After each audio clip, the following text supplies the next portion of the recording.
Oh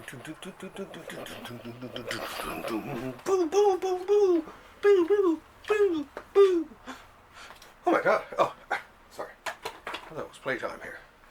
Once again, from a secret, hidden location, somewhere deep in the bowels of historic downtown St. John's, Newfoundland, comes in the Library of Graphic Literature. Yay! Episode 254. It's very warm here. As a matter of fact, we've had ourselves a bit of a vacation for the past couple of weeks here. That's why we just had some fill-in stuff in between. But we're back at it now. Unfortunately, Luna is working tonight, so I figured and I had a stack of 10 books to go through anyway, so I figured I'll go through a couple of half the list, and that'll leave the rest of us to. And we'll actually do a second episode this week, just to really get back into it. So, very, very warm here today. Actually, and the reason I figured I'll do this now, because I got the energy, I'm just after coming back from the local swimming pool. I live across the street from Batman Park here in St. John's, Newfoundland, and it's great because they got a swimming pool. And I never really, I guess I did avail of it years ago when I was married, and but it's been years and years, so recently just started getting back into going there, and it's just like, geez, they're open every day, so I can get at least one swim a day. Anyway, that being said, let's get right into what we're here to talk about, which is the books. And this is a special one because it's mostly an Omni edition. I just tossed in a couple of other things, but this is like the Super Omni edition.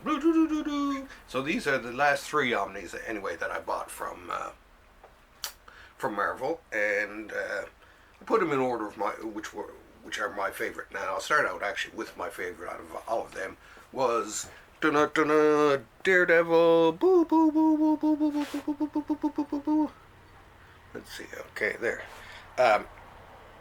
And this one, I mean, any of us who bought Volume 1 has been waiting forever for this, because I mean, Jesus, 3 or 4 years ago at least must be when Volume 1 came out.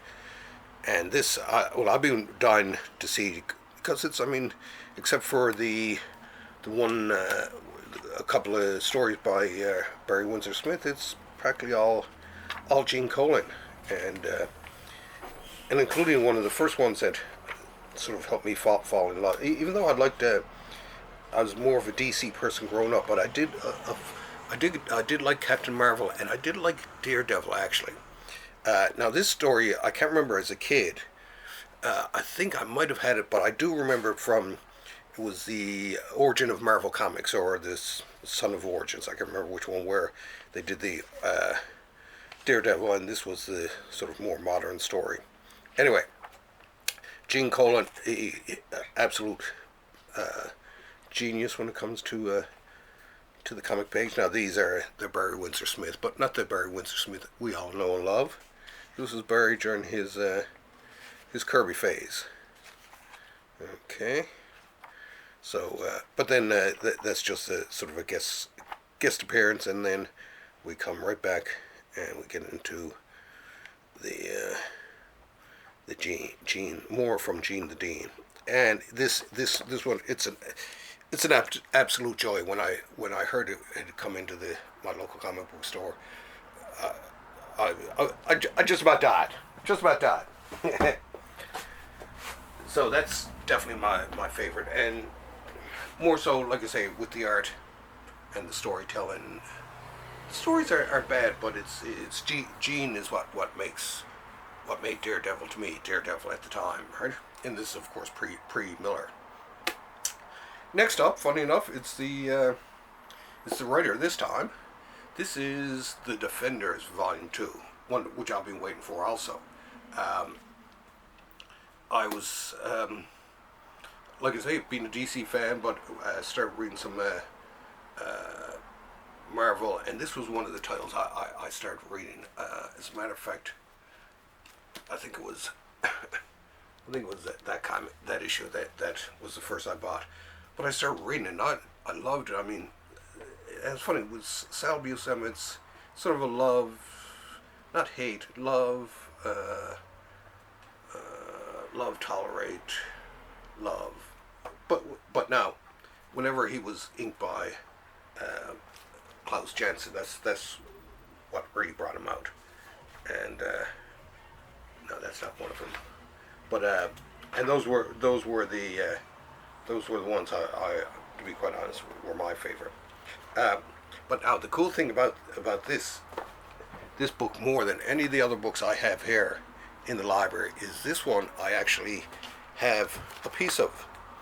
And where is it now? I thought I had it. No, I have a piece of original art. No, I think it was 616, I do believe, because I looked it up earlier. Here we go. I have a page from this comic. And where is that page? In particular, there. Page 616. This page here. I own this page.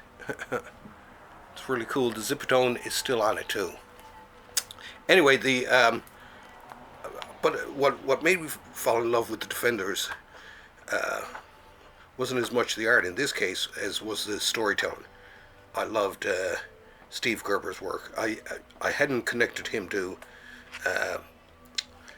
Howard the Duck, but I did pretty quickly after. But oh yeah, and here's one of the Klaus Janson inked. And to me, Klaus was his best inker. Look at that. But Buscema, Sal Buscema, still vastly underrated. He wasn't as fancy as his brother, but he still had some good storytelling chops, and everyone loves the Sal Buscema punch.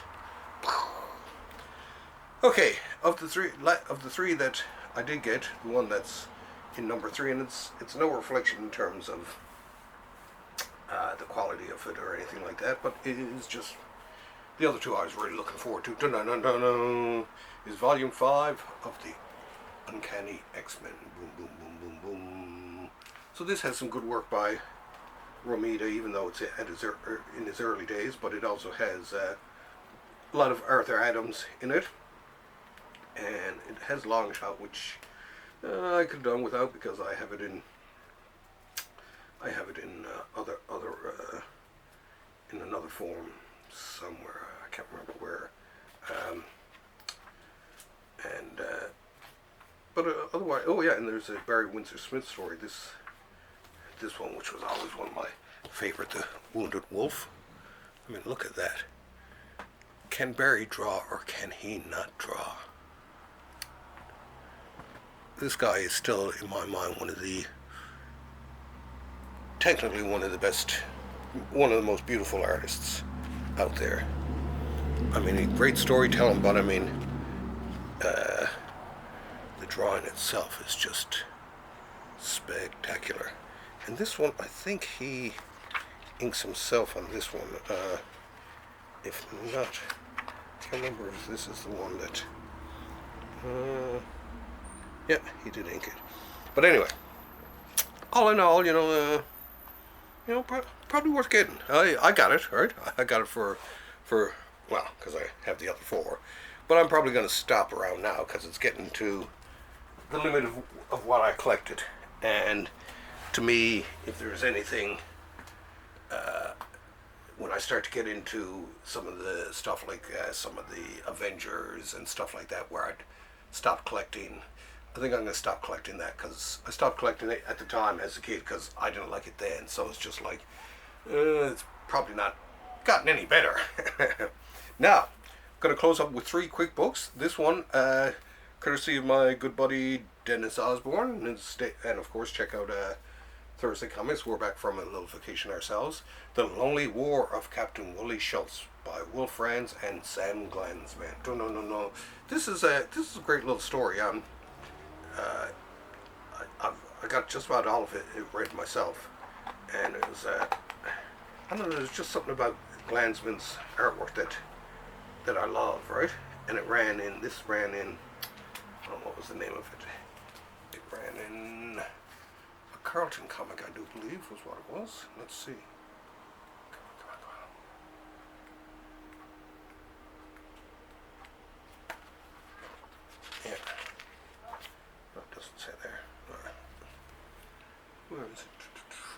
fighting army. That's it. Anyway, so collects it all here, including like a final chapter added by artist Wayne Van Sant. So I'm almost finished. It's kind of cool. It's about a German American who gets trapped behind enemy lines, and he's framed for something. So he was in his role as an American soldier. So he escapes and he hides out in the German army, but he's trying to sort of help out his own side, and but then he meets some people, and very confusing for him. But kind of a very neat comic. Night Fever. I'm still in the middle of reading this. Ed Brubaker, Sean Phillips. Of course, as usual, the art is good. It's almost good as Stringer. But yeah, of course, anything by Brubaker I will pick up instantly. And this is another one. Really like the cover on that. Now, as I was getting ready to start the show, I did a little spin around trying to blindly pick something from the shelf to read, and I ended up with the Marvel Masterworks actually, and of all the Marvel Masterworks to end up with,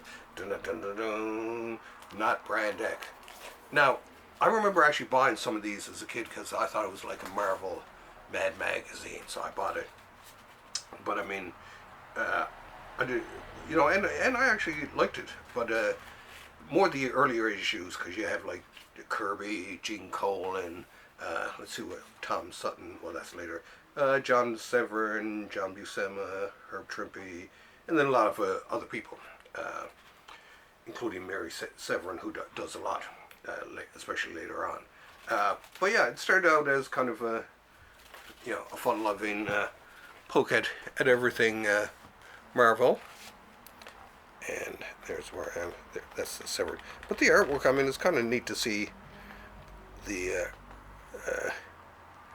comic book, the Marvel artists use their talents in another genre like this. But I can remember liking them at the time, even though I was more of a DC person. Maybe because it was making fun of Marvel. So anyway, this is this one I get out of a 10. I give this. I'd give it at least, especially in terms of collectability. I'll probably give it a 7 or an 8 for sure. Right? Now, I'd had a lot of them over the years. The earlier ones seemed to be the Kirby ones and all that were harder to get. The later ones are quite easy. Anyway, it's starting to get really warm here. I can feel myself starting to sweat. I'm even starting to beat up. I said to myself I was going to do the show until I started to sweat too much, because of course, and I'm sure some of you were sitting there thinking, oh my god, I hope his sweat doesn't drop down on that book. Exactly. So I said I'm gonna talk about comics until I start to sweat. And I'm sweating. Anyway, I'm sweating, and now I still have a nice pile of books left, and Luna, I will be back later on in the week with a special episode, and we'll clear out all those, including there's going to be a Tyrion the Pirates, there's a Barks, I think there's some Drury in it. Anyway, it's going to be a good show. Not that this has been a good show. Anyway, I think that's about it. Thanks for having me over. Keep on reading them comics, and see you in a few days.